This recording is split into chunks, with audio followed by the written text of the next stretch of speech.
Hi, this is Bonnie from Mystical Remix. Happy Monday. Hopefully everybody is home, staying safe, staying quarantined, binging on YouTube, binging on TV, binging on tarot, all of that good stuff, or, just doing what you can.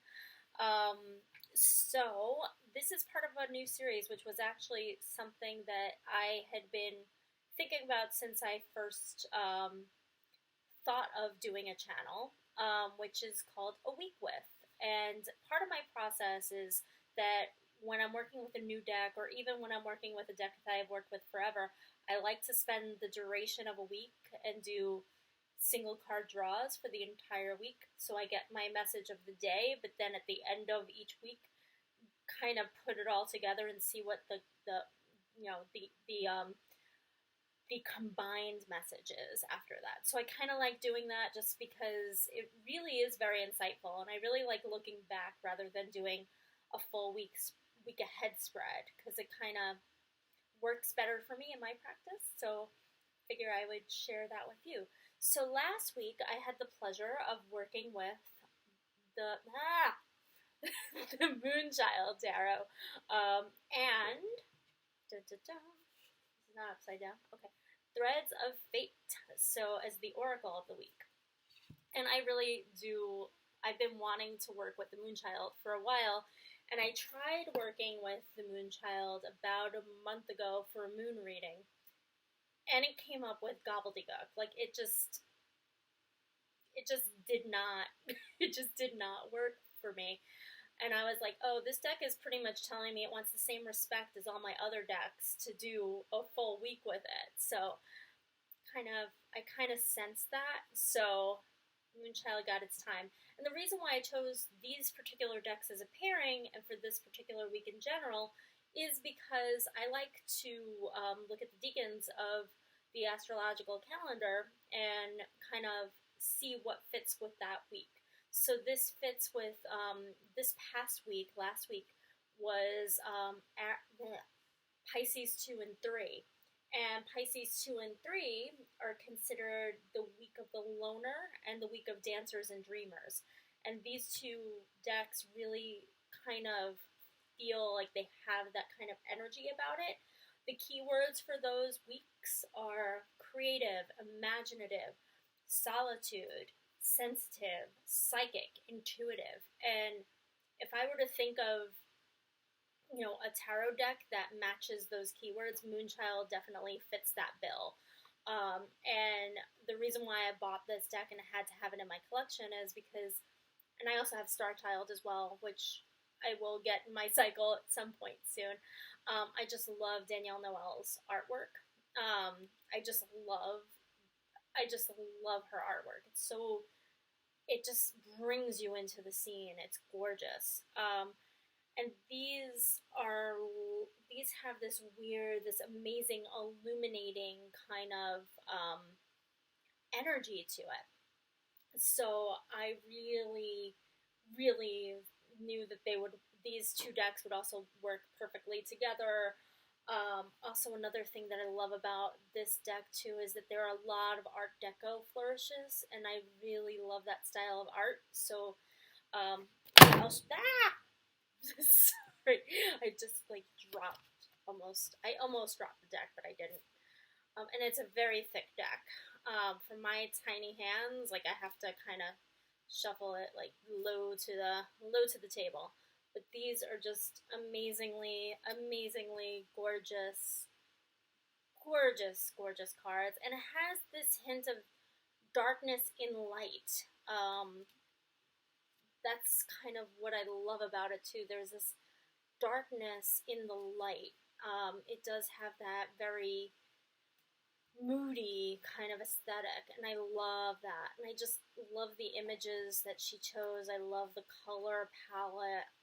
Everyone's pretty much seen a lot of these images before. It is kind of tough to shovel. This is shovel. This is pretty thick cardstock. The other thing that I really love is the book. Is really, really comprehensive. And it really does goes into the new moon and the quarter. There's a lot of moon energy and a lot of guidance about how to utilize the moon with your tarot readings in this booklet. I didn't really get a chance to really sink my teeth into the booklet, because when I first work with a deck, I really just want to get to the reading. I do read a little bit at the beginning, but this is so comprehensive and really good. As far as the Threads of Fate, what drew me to this deck is I love the artwork. The original edition of Threads of Fate is now sold out, but I really love this Shadow edition because I just love how it shimmers. Like, I just love the foil stamping. I love the way that it shimmers a bit. I just love the messages. What I didn't like about the original edition of this was that the original edition had people superimposed in the background, and these images are that are in the background of these are just very much more ethereal, have that moon energy to it. It's definitely like very much my kind of energy. So I love that deck. And honestly, like, if you put these together, they just look amazing together, and they really work well together. Like, seriously, they work amazing together. So I would say, like, for pairing, these were just a match made in the moon, in heaven, the moon. So I'm being silly because, hey, when you're in the house for a long time, it's kind of fun. But what I wanted to do is give you a little bit of an experience of like how what my perception was working with this deck for the week. So what I do with my tarot decks is at the end of every week, I like to do it at the end of the week because I like to go into a deck that I haven't worked with kind of with a fresh mind and a fresh perspective. And I did not share I just realized I did not share with you like about the booklet of Threads of Fate. So before I go in there, I'm just going to go into the booklet. So the booklet for Threads of Fate, it's really good. Like, it's really, really good. And there's some really good spreads in here. They talk about plant medicine and other types of energy with it, animal energy. So there's some really cool kind of additional knowledge that goes with this deck. So this is like more than meets the eye for sure. It's a very immersive deck, and I really love it. So like as an oracle, it's amazing, and it does pair well with a lot of other things I have. So definitely, totally worth it. And I love, like, these are easier to shuffle than the Moonchild. They have that rose petal kind of finish to it. Definitely, like, easy for me to shuffle with my baby hands. So, back to what I was saying before about, at the end of the week, at the beginning of the week, I don't do this as part of my practice because I like to go into a deck kind of without judgment, without knowing, like, just, I want it to tell me what it needs to tell me for each day as the day progresses, and then put it all together at the end of the week. But I also, at the end of the week, I do, I got this tip from Lisa from Mindful Tarot, and I go through the entire deck and I look at it a second time because at the beginning of the week I like to look through it. At the end of the week I like to look through it, and whatever cards that I really love and gravitate towards, I put in one pile. The cards that I'm kind of like that I have a little bit of an aversion to, I put into another pile, and then the meh cards kind of just go on the side. And the ones that I gravitate towards are my cards of light. The ones that are in the cards I have an aversion to are my cards of shadow. Shuffle on up, pick one, and what do we get? So for my card of light, I got the Star.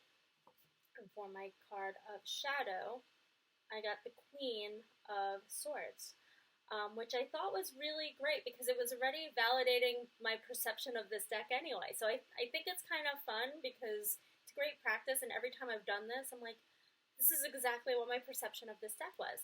So my perception of the deck is at its best. It's just very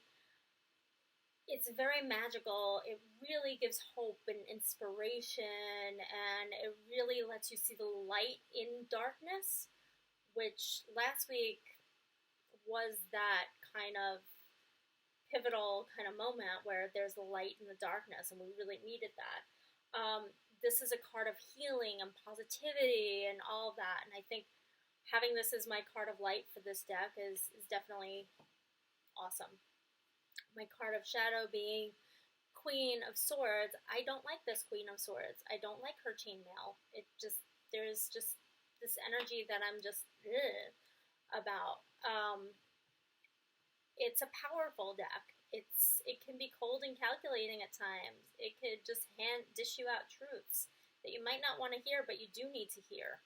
So that was kind of my experience through the week, because there were some cards that I was like, whoa, that were coming up through the week and everything like that. So that's kind of like my overall of the week. I did not do the same exercise, believe it or not, with the Threads of Fate, and I wish I did, because I usually don't do that with oracles. But I will say that the cards that came up twice over the course of the week were actually, yes, these two cards came up twice last week: Connect to Heart and Patience.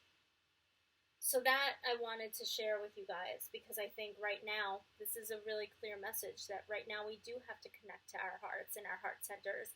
And yes, we do have to have patience.